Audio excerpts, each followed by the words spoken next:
Okay, right now I'm making cottage pie. Now, a lot of people call this shepherd's pie, but it's only shepherd's pie if you use mutton, and I'm not using mutton, so I'm making cottage pie. Right now I'm cutting up some bacon into lardons.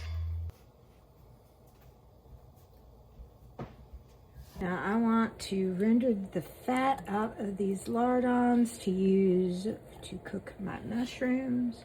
So they are going in first into a cold pan so I can sweat them out a bit.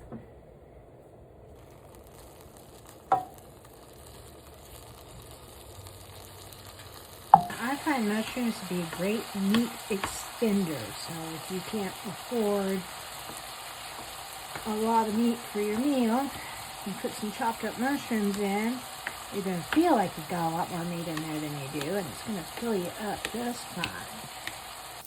Okay, so now that our bacon is done, I'm going to go ahead and remove that from the pan. Go in with these mushrooms.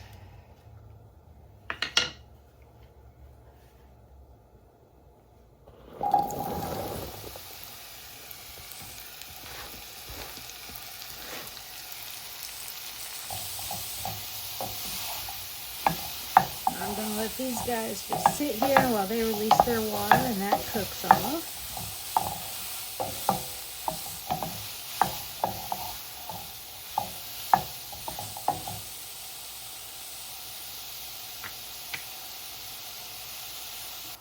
Now you can see how these mushrooms are releasing their water.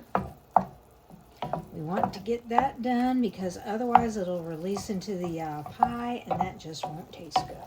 So we're getting all of the water out of the mushrooms and letting it cook off first before we put it into the rest of our pie.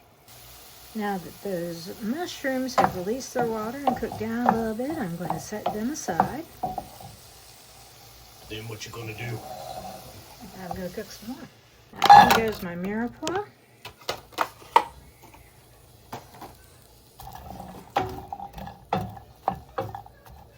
That's onion, carrot, and celery. You know you're not showing on the screen at all. I'm not. Nope. I'm looking at the corner there. Right where I see the salt. pause button. Yeah, it's not going to show. Damn it.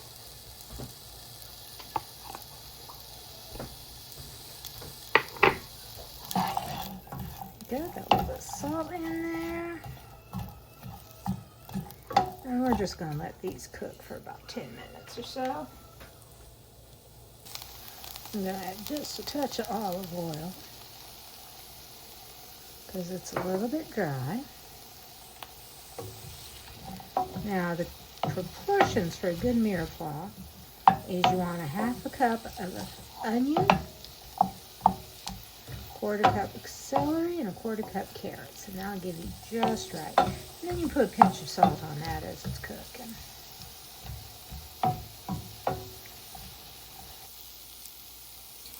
Now then, once your onions start turning translucent,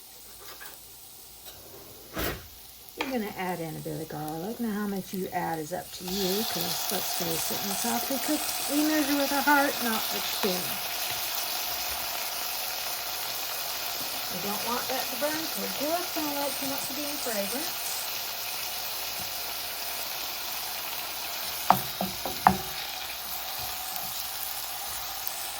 And just squeeze in the tomato paste.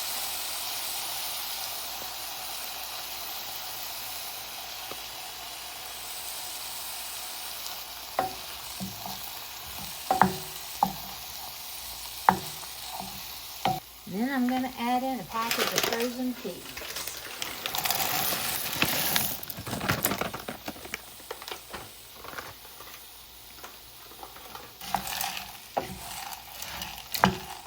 Now we've got the veggies all in. We're going to give it just a minute for those peas to thaw out a little bit. Y'all would not believe how good this smells right now. Oh man. Oh, off to the side. Now, technically, you can make cottage pie with any type of ground meat you want, or even no meat at all, if you want to do just straight up mushrooms. I'm doing it today, ground chicken. I'm gonna hit it with a little bit of salt and some Badia Season Complete. Just give a little bit extra flavor.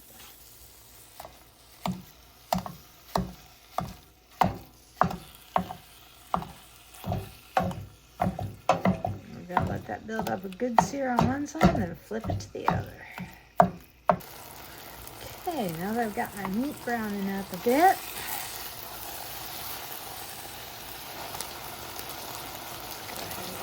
flipping it over.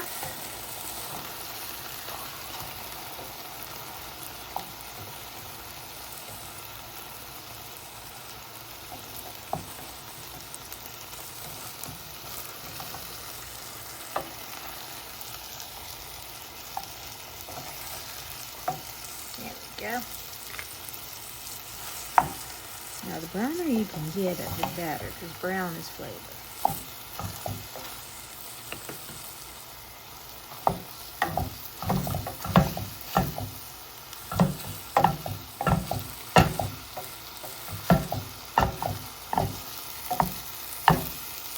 You want your meat broken up to about the same size as the mushroom bits that you did earlier.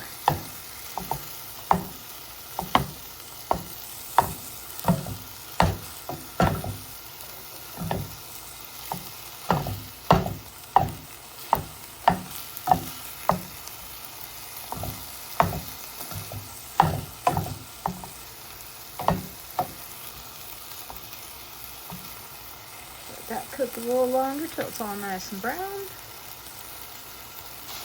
Alright.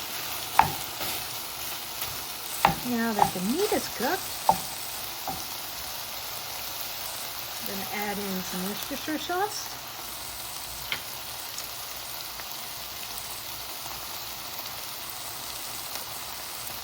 And a little bit of white wine. Good shot of heavy cream.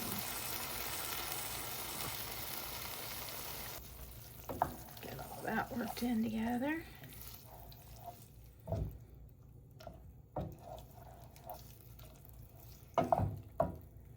I have here a 9x13 pan that I've gone ahead and greased up the bottom and the sides. And I'm putting in all my veggie mixture, all of my meat mixture.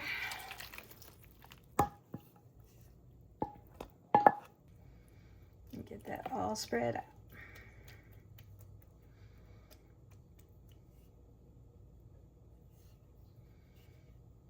This is also when you test it for flavor, see how it tastes.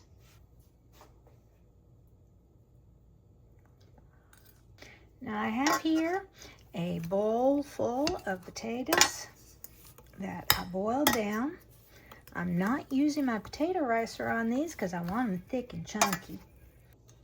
Now I use new potatoes to make this because I wanted to have a drier mashed potato that would soak up the juices that are going to come off from the pie as it cooks in the oven.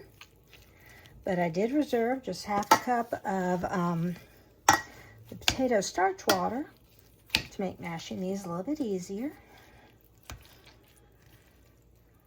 Now I do have a whole video on making mashed potatoes using the potato ricer, which is one of my favorite tools of all time.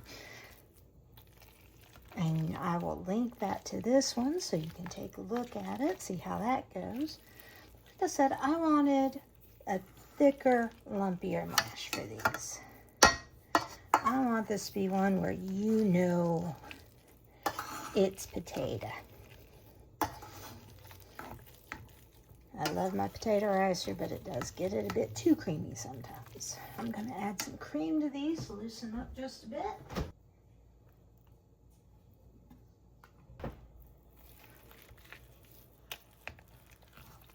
I'm just going to dump all these potatoes on top of the filling of my cottage pie.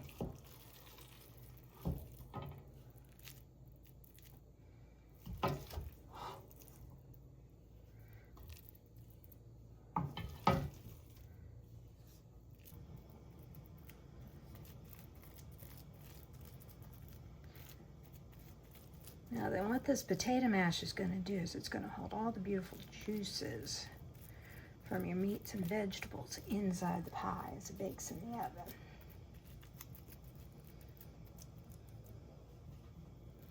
This is going to go into a 375-degree oven for about 20 minutes, and I'll put some cheese and bacon on top and cook it another 5 or 10 to get that all nicely melted in.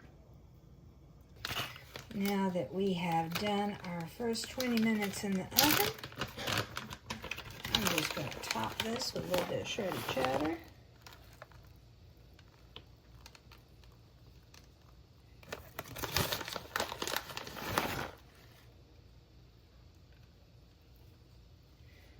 And do a couple handfuls or however much you like. You know, we're measuring with our heart here, not with a spoon.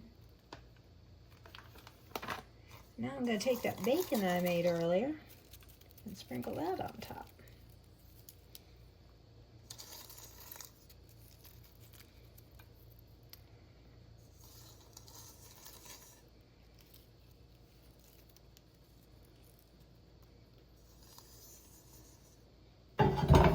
Now isn't that just pretty?